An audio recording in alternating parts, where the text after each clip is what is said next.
Shalom jemaat sekalian, sebelum memulai ibadah kali ini, mari kita bersatu di dalam doa. Bapa dalam surga, terima kasih Tuhan atas berkat dan kebaikan-Mu Tuhan, sehingga pada hari ini kami boleh kembali beribadah kepadamu ya Bapa. Kau yang pimpin dan berkati Tuhan, ibadah kami Tuhan dari awal hingga akhirnya, biar Engkau yang beracara dalam ibadah kami, biar puji-pujian yang kami naikkan boleh menyenangkan hati-Mu. Kau yang berkati juga Tuhan yang hamba-Mu yang akan memberitakan firman-Mu Tuhan, biarlah firman yang diberitakan Tuhan boleh menjadi rema dalam kehidupan kami ya Bapa. Terima kasih Tuhan Yesus, di dalam nama Tuhan Yesus kami berdoa dan mengucap syukur, haleluya, amin.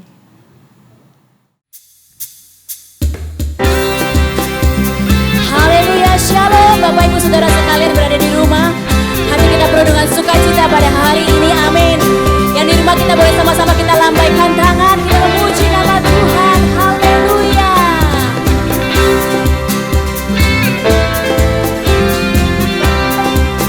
Amin.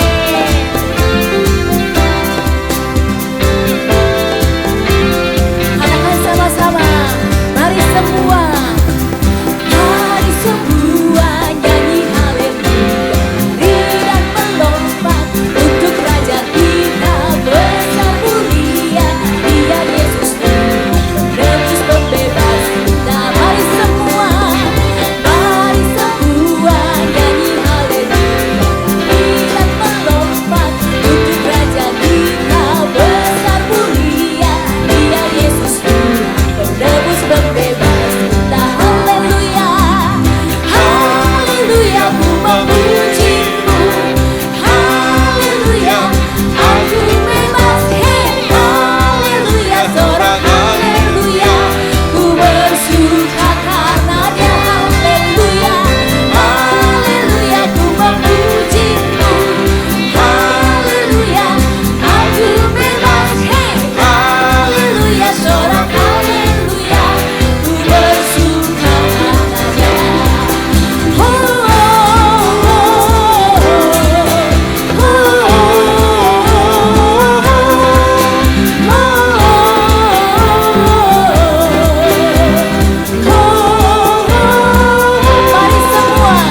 Mari semua nyanyi haleluya, dan melompat untuk Raja kita besar mulia, Dia Yesus Tuhan, penebus pembebas kita. Haleluya, haleluya, ku memuji-Mu. Haleluya, aku bebas. Hey, haleluya, sorak haleluya, ku bersuka karenanya. Haleluya, haleluya, ku memuji-Mu.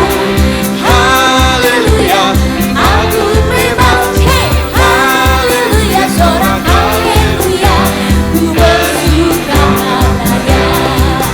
Dari utara sampai ke selatan, biarlah nama Tuhan dimuliakan. Biarlah semua yang bernafas memuji-muji namanya. Karena besar kasih setiamu Tuhan, karena anugerah-Mu ku diselamatkan. Yesus, ku bersyukur dan ku bersuka dari selamanya sampai selamanya. Mari semua nyanyi haleluya, dan melompat untuk Raja kita besar mulia, Dia Yesus penebus pembebas kita. Penebus pembebas, penebus pembebas, penebus pembebas kita. Haleluya, amin.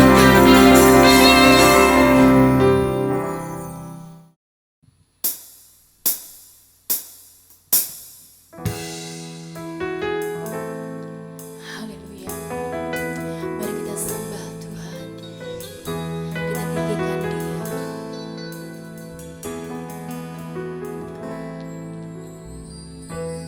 There is none like You. No one else can touch my heart like You do. I could search for all eternity long and find there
our hearts long for, to be overcome by your presence, Lord. Holy Spirit, you are welcome.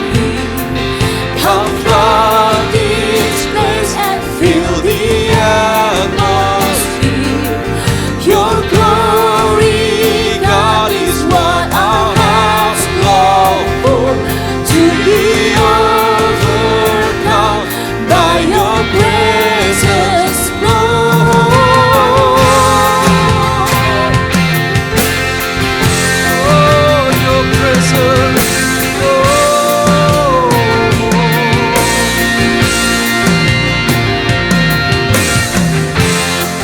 There's nothing once more that will ever come close.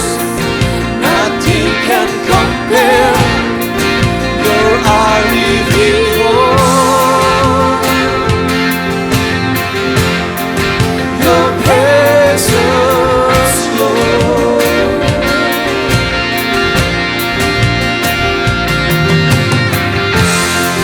I've tasted and seen of the sweetest of loves, when my heart becomes free and my shame is undone.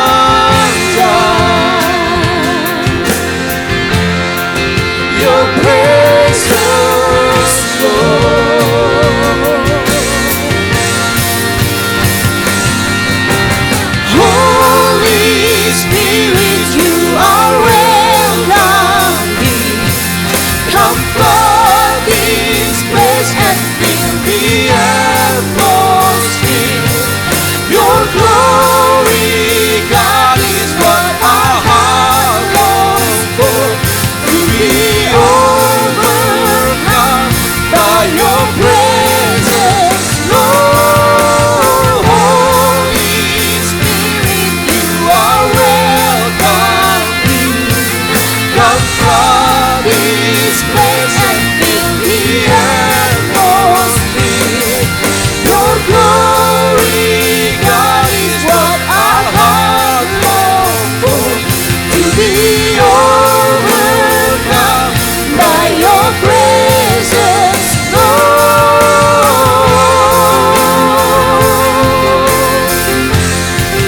Your presence, Lord. Presence, Lord. Your presence, Lord. Your presence, Lord.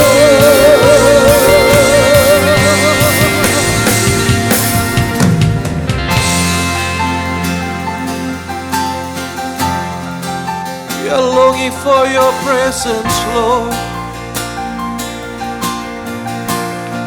We are longing for your presence, Lord. Kami rindu hadirat-Mu, Tuhan. Oh, penuhi hati kami, Tuhan. Roh Kudus, kami butuh Engkau, Tuhan. Penuhi setiap rumah dengan Roh-Mu, Tuhan. Oh, Holy Spirit. Oh.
Shalom Bapak Ibu Saudara sekalian dikasih Tuhan, selamat pagi, selamat hari Minggu. Mari kita sebelum mendengarkan firman Tuhan, mari kita berdoa terlebih dahulu. Bapa, kami bersyukur, terima kasih untuk kasih setiamu, terima kasih Tuhan untuk pemeliharaan, untuk penyertaan, kebaikan, kemurahan Tuhan dalam hidup ini. Kami sungguh bersyukur kalau hari ini kami bisa memuji menyembah Tuhan, kembali beribadah kepada Tuhan. Terima kasih untuk kesempatan yang Tuhan berikan bagi kami. Dan Tuhan, sebentar lagi kami mendengarkan firman-Mu. Kiranya Tuhan, urapi hamba-Mu yang menyampaikan isi hati-Mu.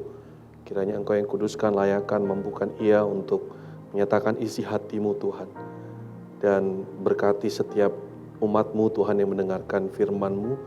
Kiranya biarlah Engkau yang buka hati mereka, lembutkan hati mereka, supaya mereka bisa melihat Kristus nyata Tuhan dalam firman yang disampaikan pada pagi ini.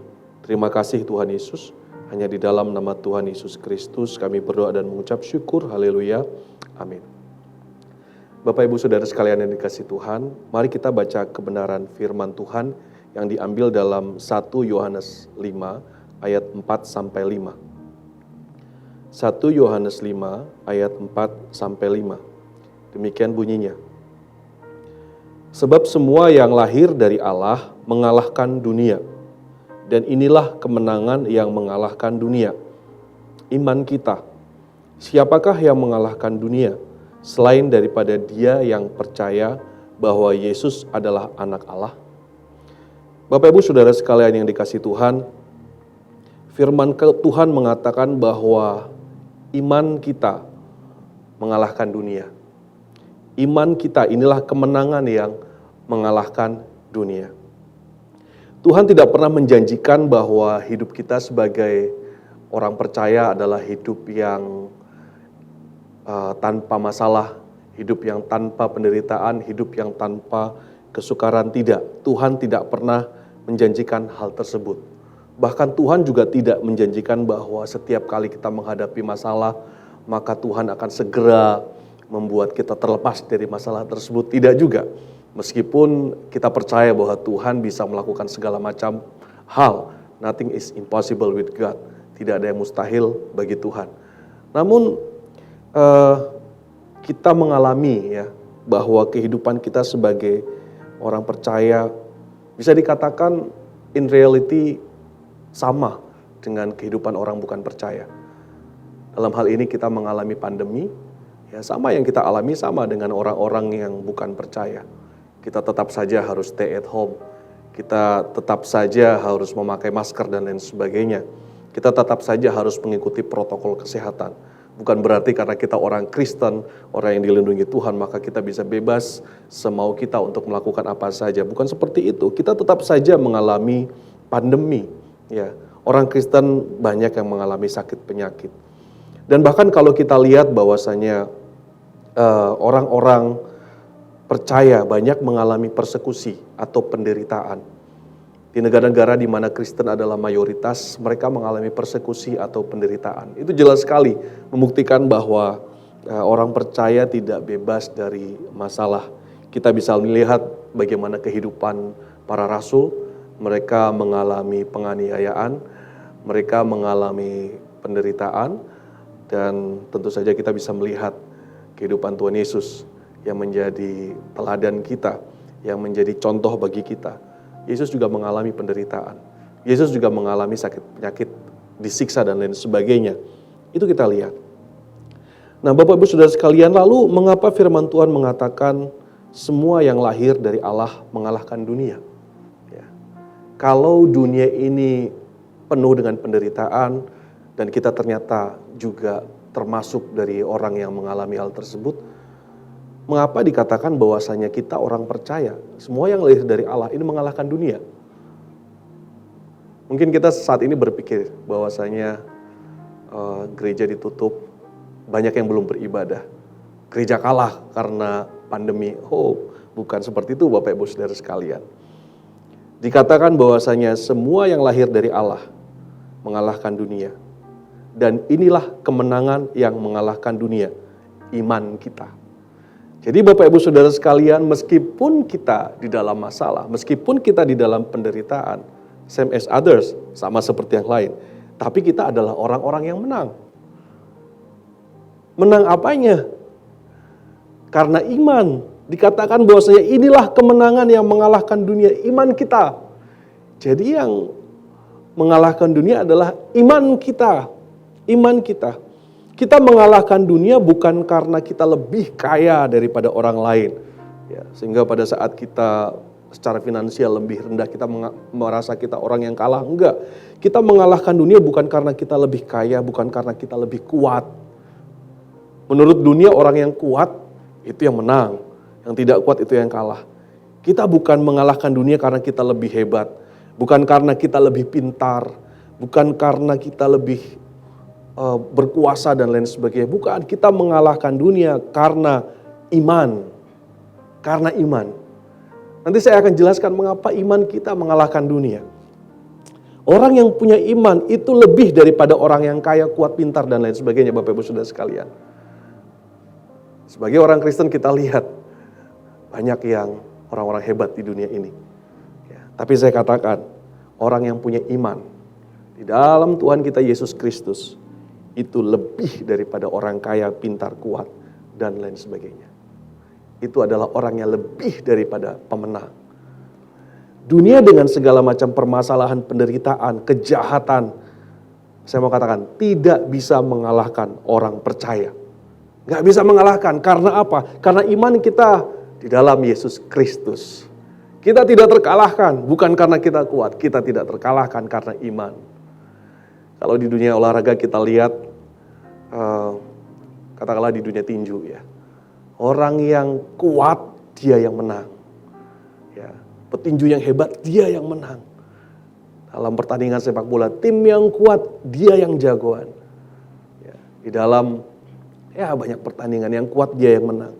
Di dalam hutan siapa yang kuat dia yang menang. Sehingga kita melihat ada yang namanya raja hutan karena ia yang terkuat, dia yang menang. Tapi di bumi ini, di dunia ini, firman Tuhan katakan, orang percaya itu mengalahkan dunia. Bukan karena kita kuat-kuatan, tapi karena apa? Iman kita. Amin, Bapak Ibu Saudara sekalian. Katakan, saya mengalahkan dunia karena iman saya di dalam Yesus Kristus. Inilah kemenangan kita. Inilah kemenangan kita. Karena kita percaya dalam iman kita bahwa Yesus Kristus berkuasa. Bahwa Yesus Kristus mengontrol segalanya. Bahwa Yesus Kristus menghibur. Bahwa Yesus Kristus menguatkan. Inilah iman kita. Nah, kita akan melihat bagaimana in reality, dalam kenyataannya iman kita mengalahkan dunia. Ya, mungkin Bapak Ibu mengatakan, wah nyatanya saya kalah di dalam dunia ini. Enggak, kita akan lihat bagaimana iman kita mengalahkan dunia. Mari kita lihat dalam Yesaya 40 ayat 31. Yesaya 40 ayat 31.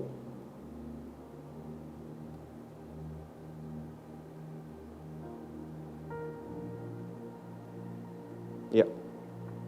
Yesaya 40 ayat 31. Tetapi orang-orang yang menanti-nantikan Tuhan mendapat kekuatan baru. Mereka seumpama Raja Wali yang naik terbang dengan kekuatan sayapnya. Mereka berlari dan tidak menjadi lesu. Mereka berjalan dan tidak menjadi lelah. Nah, inilah kemenangan kita dalam kenyataan hidup sehari-hari. Orang-orang yang menanti-nantikan Tuhan mendapat kekuatan baru. Mereka seumpama Raja Wali yang naik terbang dengan kekuatan sayapnya. Mereka berlari dan tidak menjadi lesu. Mereka berjalan dan tidak menjadi lelah. Artinya apa? Poinnya adalah iman kita mengalahkan dunia. Dalam kenyataannya apa? Tuhan memberi kekuatan bagi orang percaya. Tuhan selalu memberikan kekuatan bagi orang percaya, bagi orang yang menanti-nantikan Dia. Sehingga dalam penderitaan, dalam masalah, dalam apapun yang kita lewati, kita itu tidak pernah KO, kita itu tidak pernah tergeletak, kita itu tidak pernah menyerah. Karena apa? Ada terus kekuatan yang diberikan Tuhan bagi kita, Bapak Ibu Saudara sekalian. Itu namanya orang yang menang. Ya. Orang percaya terus mendapat kekuatan baru. Orang yang menanti-nantikan terus mendapat kekuatan baru. Ini saya merenungkan bagaikan petinju Bapak Ibu Saudara sekalian. Petinju yang tahan banting. Dalam kenyataannya mungkin dia banyak menerima pukulan. Dipukul. Mungkin matanya benjol, mungkin babak belur. Tapi satu hal, dia tidak pernah KO, dia tidak pernah kalah, dia tidak pernah terjatuh, tersungkur. Finish well sampai dengan akhir. Itu orang percaya. Itu orang percaya. Ya. Dipukul, tetap kuat. Bukan karena dia kuat. Mungkin Bapak Ibu tahu ya, kalau dalam tinju tuh ada namanya petinju yang sudah sempoyongan gitu kan, sempoyongan. Terus tiba-tiba dia istirahat, ya, setelah lonceng bel berbunyi dia istirahat. Lalu memulai ronde berikutnya, dia seperti mendapatkan second wind. Seperti mendapatkan angin baru. Tiba-tiba dari lemas, bisa semangat lagi, bahkan bisa memukul hingga lawannya terjatuh. Itu namanya second wind. Itu namanya angin baru. Itu namanya kekuatan baru. Dari mana itu? Mungkin dari pelatihnya yang memberi kekuatan. Mungkin dari, ya kita nggak tahu dari mana. Intinya dia mendapatkan kekuatan baru. Meskipun sebelumnya sempoyongan. Itu orang Kristen, Bapak Ibu Saudara sekalian. Orang Kristen itu bukan orang yang seperti menang, terus karena hebat kita selalu menang, siapapun bisa kita kalahkan. Enggak, orang Kristen adalah orang yang katakanlah petinju menerima pukulan banyak namun tidak pernah KO. Terus mendapat kekuatan baru. Ini nyata sekali. Ya. Ini nyata sekali. Sehingga orang percaya adalah orang yang tidak pernah menyerah. Tidak pernah menyerah. Kita bisa melihat dalam kehidupan Paulus. Paulus katakan berapa kali dia karam kapal, berapa kali dia disiksa dan lain sebagainya. Masuk penjara dan lain sebagainya. Pernahkah Paulus menyerah? Tidak. Kenapa Paulus tidak menyerah? Karena dia punya relasi hubungan dengan Tuhan. Sehingga dia terus mendapat kekuatan baru. Gak menyerah. Meskipun masalah terus ada. Sehingga seorang percaya adalah orang yang terus setia sampai akhir. Kita lihat Bapak Ibu Gembala kita. Terus sampai akhir. Banyak masalah, selalu banyak masalah. Itulah hidup orang Kristen, orang percaya. Namun tidak pernah menyerah, tidak pernah KO, tidak pernah mengibarkan bendera putih. Karena terus dapat kekuatan. Inilah orang percaya, from strength to strength. From strength to strength. Dari kekuatan ke kekuatan yang lain. Namun, saya mau katakan bahwasanya ini hanya berlaku bagi orang percaya yang memiliki relasi dengan Tuhan, Bapak Ibu Saudara sekalian. Hubungan dengan Tuhan. Kalau kita hanya orang percaya namun kita tidak punya hubungan dengan Tuhan, pandemi ini menjadi masalah yang sangat berat. Pandemi, masalah, permasalahan, penderitaan menjadi masalah yang berat karena kita tidak punya hubungan dengan Tuhan, sehingga kita tidak mendapatkan kekuatan yang baru dari Tuhan. Sehingga saya mengajak kita semua Bapak Ibu Saudara sekalian, ini masa yang sukar. Ayo kita terus mempererat hubungan kita dengan Tuhan, memperkuat hubungan kita dengan Tuhan. Maka saya percaya Tuhan memberikan kekuatan. Tuhan pasti memberikan kekuatan. Ini janjinya. Mari kita baca Yesaya 40 ayat 31. Tetapi orang yang menanti-nantikan Tuhan mendapat kekuatan baru. Yang mendapat kekuatan baru adalah yang menanti-nantikan Tuhan. Menanti-nantikan Tuhan artinya apa? Mempercayakan hidup sepenuhnya kepada Tuhan. Orang yang bergantung, berharap kepada Tuhan. Ada masalah dia bukan langsung pikirannya orang lain gitu. Oh, ya minta pertolongan dari dia. Enggak. Oh caranya seperti ini. Langsung memikirkan bermacam-macam strategi. Ya. Itu yang tidak menanti-nantikan Tuhan. Tapi orang yang menanti-nantikan Tuhan adalah dalam setiap permasalahan penderitaan. Dia bergantung penuh kepada Tuhan. Dia nggak bergantung dengan kekuatannya sendiri. Dia nggak bergantung dengan kepintarannya sendiri. Dia nggak bergantung kepada uang. Ya, dengan uangnya, oh uang saya cukup, maka pandemi ini bisa saya lewati. Enggak. Dia nggak bergantung kepada apapun kecuali bergantung kepada Tuhan. Ya, inilah orang yang menanti-nantikan Tuhan, Bapak Ibu Saudara sekalian. Firman Tuhan katakan kalau kita menanti-nantikan Tuhan, kita pasti mendapat kekuatan baru. Kekuatan baru. Sehingga bagi saya, orang yang hidup tanpa Tuhan itu tidak masuk akal. Setiap saya mengalami masalah, Saya datang kepada Tuhan dan Tuhan memberikan kekuatan. Seringkali dalam saat teduh pagi, Tuhan memberikan kekuatan lewat firman yang dibacakan, praise worship. Di situ Tuhan memberikan kekuatan, still small voice, suara kecil yang terus menghibur, menguatkan. Dan dalam permasalahan, terus berharap sama Tuhan, dan percaya bahwasanya pasti Tuhan tolong. Pasti ada jalan keluar, atau pasti hikmat Tuhan lebih besar dibandingkan pemikiran saya, hikmat saya akan masalah yang saya alami. Sehingga saya kuat. Sehingga nggak masuk dalam akal saya, orang yang tidak punya Tuhan, kalau dia ada masalah, apa yang dia lakukan? Dia pasti menemui jalan buntu. Dia pasti putus asa. Ya kalau dia masih kuat, ya kalau masih ada orang yang bisa menolong dia, kalau sudah tidak ada yang bisa menolong dia, kalau dia tidak punya Tuhan, saya nggak tahu apa yang mereka lakukan. Ya, mungkin mereka putus asa, bunuh diri dan lain sebagainya. Jadi Bapak Ibu Saudara sekalian, firman Tuhan mengatakan orang yang menanti-nantikan Tuhan mendapat kekuatan baru. Mendapat kekuatan baru. Kekuatan ini bukan dari dunia, tapi kekuatan yang dari Tuhan. Ya. Kekuatan orang percaya Bapak Ibu Saudara sekalian itu bukan kekuatan yang dari dunia. Kekuatan orang percaya itu kekuatan yang berasal dari Tuhan. Ya. Kekuatan yang membuat mereka tidak lemah. Nah menariknya Bapak Ibu Saudara sekalian, ini orang yang menanti-nantikan Tuhan pasti mendapat kekuatan baru. Kalau kita lihat di ayat sebelumnya, Yesaya 40 ayat 30. Di sini dibandingkan dengan orang-orang muda. Ya. Yesaya 40 ayat 30. Orang-orang muda menjadi lelah dan lesu dan teruna-teruna jatuh tersandung. Luar biasa. Orang-orang muda menjadi lelah dan lesu dan teruna-teruna jatuh tersandung. Orang-orang muda dan teruna-teruna ini menggambarkan orang yang kuat. Ya orang muda biasanya kan kuat kan. Kuat, bergairah, energinya besar, kreativitasnya banyak, mungkin relasinya masih banyak dan lain sebagainya.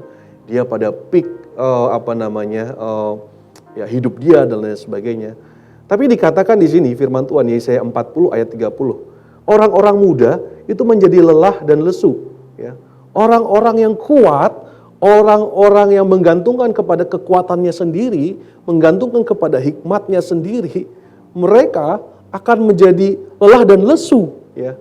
Mereka kalau nggak bergantung kepada Tuhan, mereka akan lelah dan lesu dan akan tersandung dalam apa? Dalam hidup mereka. Dibandingkan antara orang-orang yang mungkin nggak punya kekuatan vitalitas seperti orang muda ini, tapi menanti-nantikan Tuhan, dia akan tetap kuat. Tapi orang-orang muda yang kuat, bisa mengandalkan dirinya sendiri. Dikatakan firman Tuhan, orang-orang seperti ini, dalam hidup ini, ya, meskipun orang percaya, dia akan lemah dan lesu. Ya. Saya nggak mengatakan seluruh orang muda akan lelah dan lesu, ya. Ini artinya analogi saja.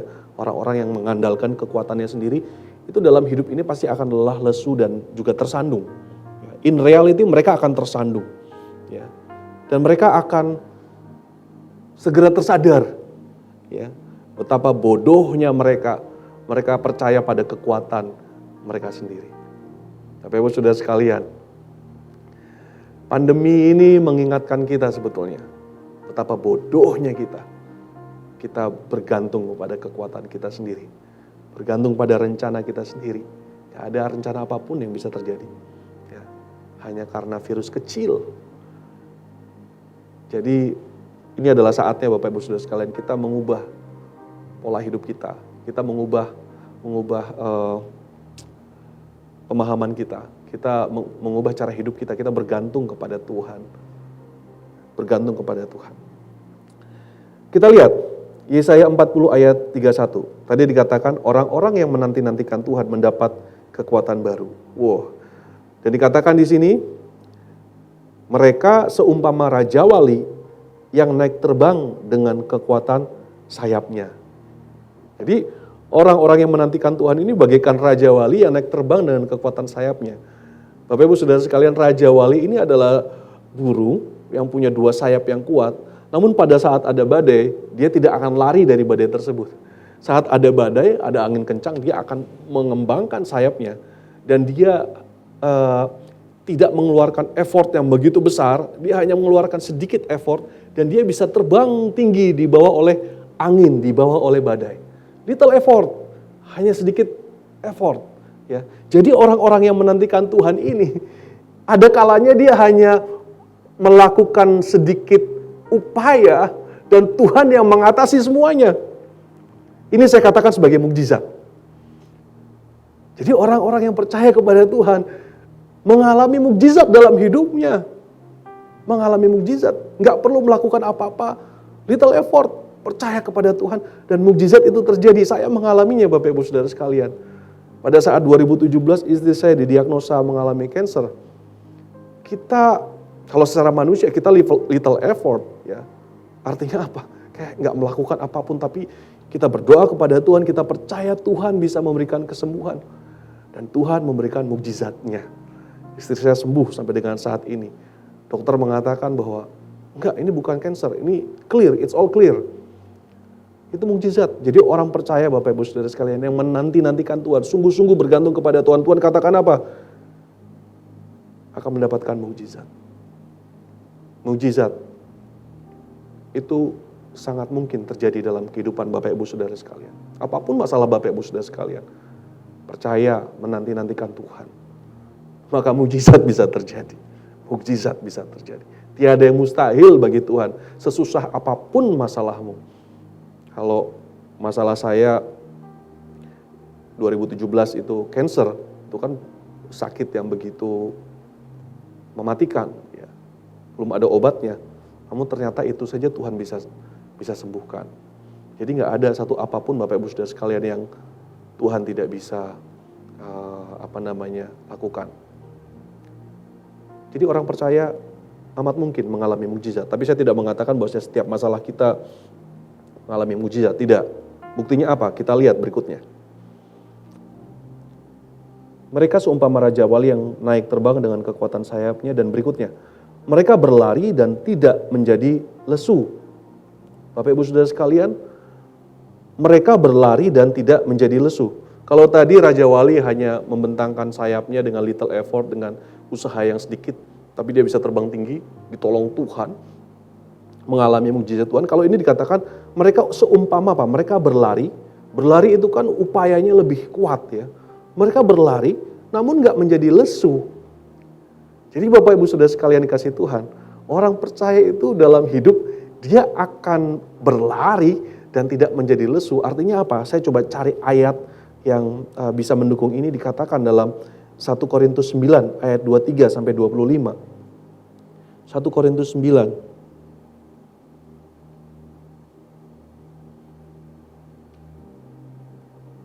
1 Korintus 9, 23 sampai 25. Di sini dikatakan Paulus mengatakan seperti ini. Segala sesuatu ini aku lakukan karena Injil. Pelayanan dia menginjil dari suatu tempat ke tempat yang lain. Supaya aku mendapat bagian dalamnya. Tidak tahukah kamu bahwa dalam gelanggang pertandingan semua peserta turut berlari, ya, tetapi bahwa hanya satu orang saja yang mendapat hadiah. Ya. Jadi Paulus menganalogikan bahwa melayani adalah bagaikan berlari karena membutuhkan banyak effort. Ya, menginjil bagaikan berlari karena upayanya begitu besar, pengorbanannya begitu besar. Tapi Paulus mengatakan karena itu larilah begitu rupa sehingga kamu memperolehnya. Tiap-tiap orang yang turut mengambil bagian dalam pertandingan menguasai dirinya dalam segala hal. Mereka berbuat demikian untuk memperoleh suatu mahkota yang fana, tetapi kita untuk memperoleh suatu mahkota yang abadi. Jadi Bapak Ibu Saudara sekalian, yang saya tangkap di sini adalah apa? Orang yang menanti-nantikan Tuhan, mereka berlari dan tidak menjadi lesu. Mereka apa? Orang yang melayani Tuhan, orang yang mengabarkan Injil, mereka akan terus melayani dan tidak menjadi lesu. Nah, ini kemenangan yang daripada Tuhan. Kalau kita lihat di sini, Paulus mengatakan apa? Tiap-tiap orang yang turut mengambil bagian dalam pertandingan, menguasai dirinya dalam segala hal. Turut mengambil bagian dalam pertandingan. Artinya berlari artinya apa? Melayani Tuhan. Namun dia harus turut mengambil bagian dalam pertandingan. Bapak Ibu Saudara sekalian, orang yang tidak ikut melayani, orang yang tidak tidak melayani Tuhan, melayani sesama, dia tidak akan mendapatkan kekuatan baru dalam pelayanan tersebut. Kenapa? Ya karena dia tidak ambil bagian dalam pertandingan. Dia tidak ambil bagian dalam pertandingan. Saya himbau kita semua, mari kita semua meskipun apapun keadaan Bapak Ibu Saudara sekalian tetap melayani. Tetap melayani, maka kita akan terus mendapat kekuatan baru. Paulus dalam pelayanan tidak pernah burn out, tidak pernah menyerah. Dia terus mendapat kekuatan baru. Saat ini, di masa pandemi ini saya merasakan bahwa saya pelayanan semakin berat. Pelayanan semakin berat. Menurut hemat saya pelayanan semakin berat. Semakin banyak yang kita lakukan. Semakin banyak usaha yang kita lakukan. Ini bagian yang berlari, berat. Tim media juga saya lihat mereka begitu berat. Namun kalau kita terus berlari dan kita terus menanti-nantikan Tuhan, maka akan ada kekuatan yang baru dari Tuhan. Terus melayani Tuhan, akan ada kekuatan yang baru dari Tuhan. Tapi melayani, ingat, kekuatan ini didapatkan kalau kita memiliki relasi dengan Tuhan. Kita terus melayani, tapi kita juga punya hubungan dengan Tuhan. Kalau kita melayani, kita melayani pekerjaan Tuhan, tapi kita tidak punya hubungan dengan Tuhan, kita tidak mendapat kekuatan. Pelayanan kita menjadi pelayanan yang melelahkan, sangat melelahkan. Yang ketiga, kita lihat bahwasanya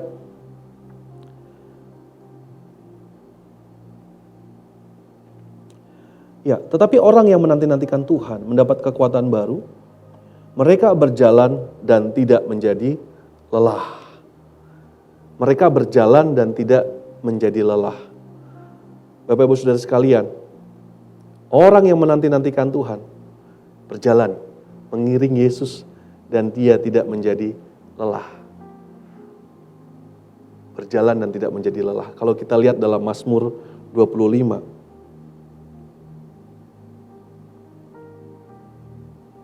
Mazmur 25 ayat 5. Bawalah aku berjalan dalam kebenaran-Mu dan ajarlah aku. Sebab Engkaulah Allah yang menyelamatkan aku. Engkau ku nanti-nantikan sepanjang hari.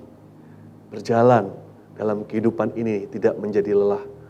Adalah pada saat kita berjalan di dalam apa? Mazmur 25 ayat 5 mengatakan berjalan di dalam kebenaran.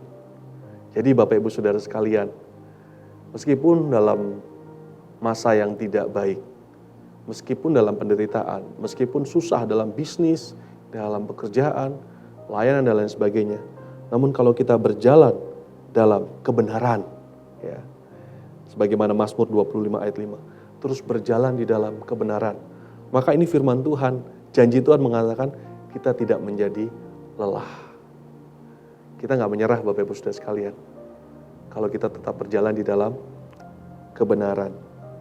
Bahkan Mazmur 23 mengatakan apa? Meskipun di dalam lembah kekelaman, meskipun aku berjalan di dalam lembah kekelaman, di dalam masalah, di dalam pergumulan, aku tidak takut bahaya. Tidak takut bahaya. Dia tidak mengalami lelah. Dia terus akan bisa berjalan apabila dia berjalan di dalam kebenaran. Yang membuat kita lelah Bapak Ibu Saudara sekalian, yang membuat kita kehilangan gairah, yang membuat kita khawatir, yang membuat kita takut. Kalau kita berjalan atau hidup tidak di dalam kebenaran. Nah, ini mencuri sukacita kita, mencuri damai sejahtera kita.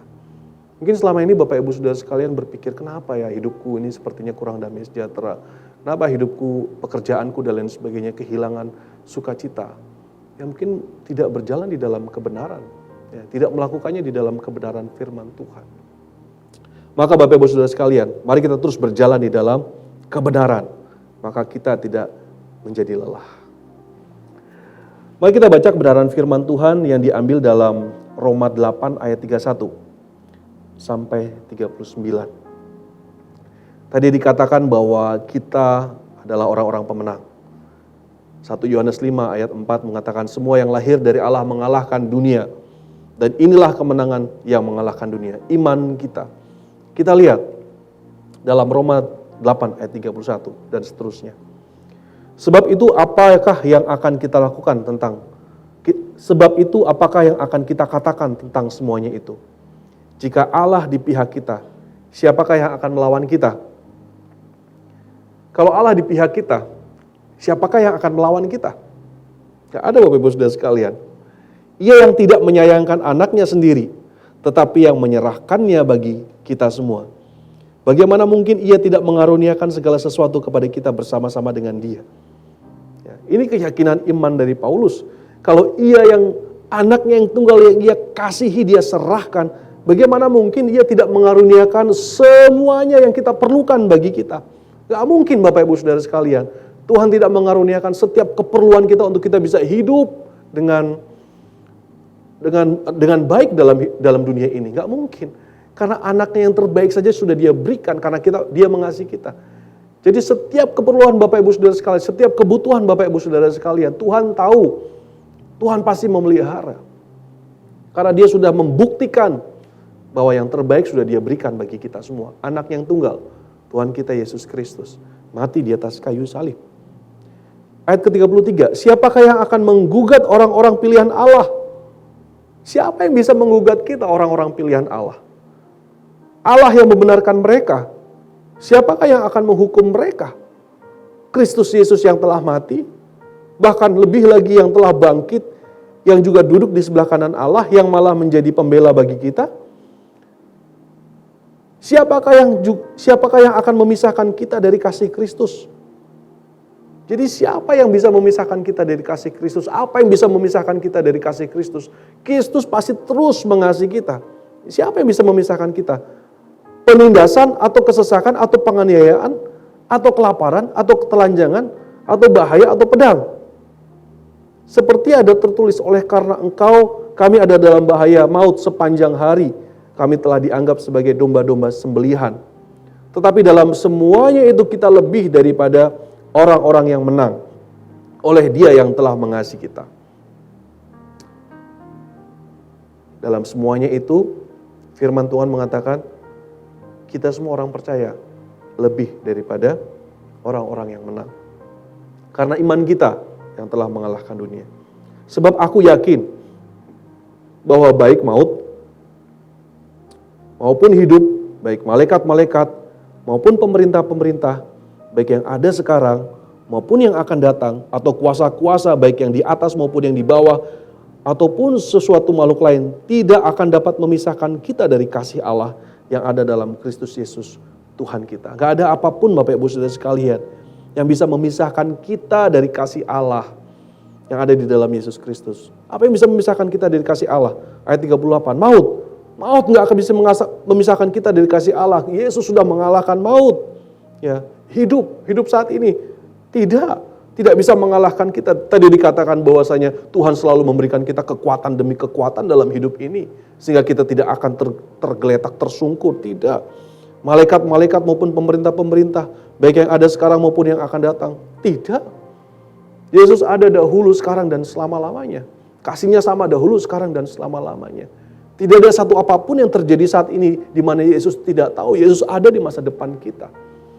Jadi tidak ada sesuatu pun yang bisa memisahkan kita dari kasih Allah. Atau kuasa-kuasa, baik yang di atas maupun yang di bawah, ataupun suatu makhluk lain, tidak akan dapat memisahkan kita dari kasih Allah. Jadi Bapak Ibu Saudara sekalian, saya mau ingatkan kita semua bahwasanya dalam situasi yang sulit ini, kita adalah orang-orang yang menang, bahkan lebih dari pemenang. Dan kita bukan korban Bapak Ibu Saudara sekalian. Kita bukan korban atas keadaan. Kita bukan korban atas situasi. Kita bukan korban akan orang lain. Kita adalah orang-orang yang menang. Lebih dari pemenang. Karena apa? Karena iman kita. Dalam dunia ini orang menunjukkan show of power. Menunjukkan kekuatannya yang luar biasa. Ya. Orang selalu menunjukkan kekuatannya dengan berkumpul di satu tempat. Agama tertentu berkumpul di satu tempat. Dengan jumlah yang banyak. Menunjukkan kekuatannya. Pulang dari satu tempat dijemput massa dengan begitu banyak berbondong-bondong menunjukkan kekuatannya. Tapi saya mau katakan kekuatan kita bukan berdasarkan kekuatan manusia. Kekuatan kita ada di dalam Tuhan, ada di dalam iman kita yang sudah mengalahkan dunia ini. Apapun kondisi Bapak Ibu Saudara sekalian, Anda adalah orang-orang yang menang, bahkan lebih dari pemenang karena iman kita. Apakah kemenangan kita sudah dijamin Tuhan? Ya, sudah dijamin Tuhan. Namun pertanyaannya, kenapa banyak yang gagal? Banyak orang percaya yang gagal. Saya katakan iya. Kenapa seperti itu? Karena orang percaya tersebut mengandalkan kekuatannya sendiri. pada saat ada penderitaan, pada saat ada masalah, dia melihat dirinya sendiri, melihat kekuatannya sendiri. Bisa nggak saya mengatasi ini semua? Mereka tidak melihat kepada Kristus. Seharusnya kita terus mata kita memandang kepada Kristus. Maka kita tidak akan pernah gagal dalam kehidupan ini. Kita tidak akan pernah jatuh tersungkur, tergeletak. Tidak akan pernah. Tuhan akan memberikan kita kekuatan demi kekuatan. Kita akan terus bisa menjalani hidup tanpa takut. Kita akan bisa terus menjalani hidup dengan pengharapan yang besar, dengan kekuatan yang baru dari Tuhan. Tuhan Yesus memberkati. Tuhan, terima kasih Tuhan atas firman-Mu Tuhan. Engkau mengingatkan kami bahwa kami adalah orang-orang yang lebih dari pemenang, karena iman kami yang telah mengalahkan dunia. Iman kami di dalam Tuhan Yesus Kristus. Tuhan, kiranya Tuhan yang beri kekuatan buat setiap jemaat-Mu dimanapun mereka berada. Berikan mereka kekuatan Tuhan, dan biarlah hati mereka terus memandang kepada Yesus. Supaya mereka Tuhan kuat, diberikan kekuatan oleh Tuhan. Jangan buat supaya mereka tidak bergantung Tuhan pada keadaan diri mereka, pada dunia ini, pada orang lain Tuhan. Namun harus hanya bergantung kepada Tuhan. Biarlah setiap jemaat-Mu Tuhan di komunitas Patmos, kami benar-benar mengalami Kristus dalam permasalahan yang kami hadapi dalam masa-masa ini Tuhan. Biarlah masa-masa ini membuat pengenalan kami akan Engkau semakin dalam lagi Tuhan. Terima kasih Tuhan atas firman-Mu. Hanya di dalam nama Tuhan Yesus Kristus kami berdoa dan mengucap syukur. Haleluya. Amin. Tuhan Yesus memberkati.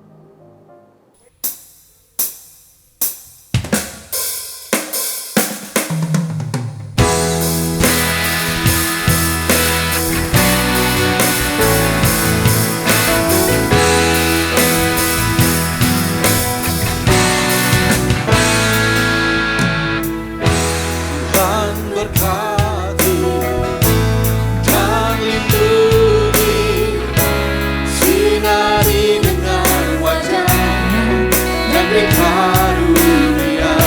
Tuhan hadapkan wajah-Nya dan beri damai. Tuhan berkati dan lindungi, sinari dengan wajah-Nya dan beri karunia. Tuhan hadapkan wajah-Nya dan beri damai.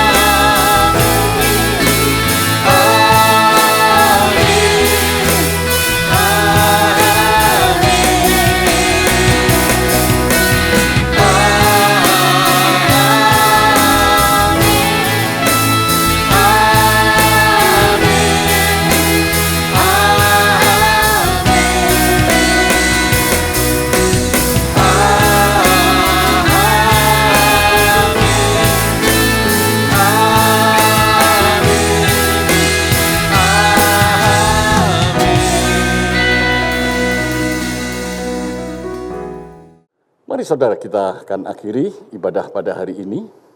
Mari semua yang di rumah tetap bangkit berdiri, angkat kedua tanganmu, dan terimalah berkat Tuhan. Tuhan, kami bersyukur buat ibadah pada hari ini. Tuhan sudah memberkati kami, dan tiba saatnya kami menyediakan diri kami, membuka hati untuk menerima berkat surgawi sepenuhnya. Saudara-saudara yang dikasihi Tuhan, Tuhanlah yang melindungi, Tuhanlah yang memberkatimu selalu.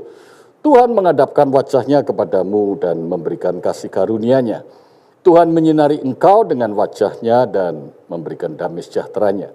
Sebab itu, damai sejahtera Allah tetap tinggal di dalam seisi rumahmu. Saat ini terimalah rahmat dan berkat Allah yang melimpah kasih anugerah Tuhan Yesus Kristus, kuasa, pimpinan, persekutuan dan penghiburan Roh Kudus selalu menyertai saudara-saudaraku sekalian mulai hari ini dengan hati yang baru. Hati yang dipenuhi Roh Kudus, saudara melakukan perjalanan hidup ini sampai kedatangan Tuhan yang kedua kali. Haleluya. Semoga diberkati dalam nama Tuhan Yesus. Mari bersama kita katakan, amin.